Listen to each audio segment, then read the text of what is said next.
Iran war నేపథ్యంలో Russia అమెరికాల మధ్య డీల్ కుదిరిందా?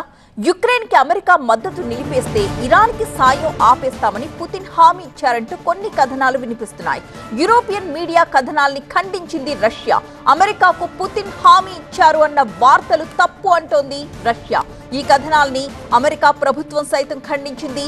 మాస్కో వాషింగ్టన్ మధ్య క్విడ్ ప్రోకో లేదని, అవన్నీ తప్పుడు వార్తలని ఖండించింది అమెరికా. విదేశాంగ ప్రతినిధి పౌలినా లూనా ఈ మేరకు ఒక ప్రకటన కూడా జారీ చేశారు.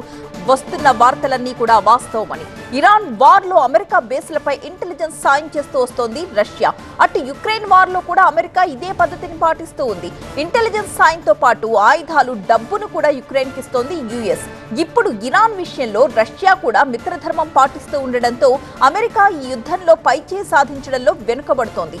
అటు యుక్రెయిన్ యుద్ధంలో కూడా రష్యా పూర్తి విజయం సాధించడానికి తంటాలు పడుతోంది. దీంతో రెండు దేశాల మధ్య క్విడ్ ప్రోకో జరిగింది అన్న కథనాలు వెలువడుతున్నాయి. ఈ కథనాలన్నీ పూర్తిగా అసంబద్ధం అని రెండు దేశాలు కూడా ప్రకటించాయి.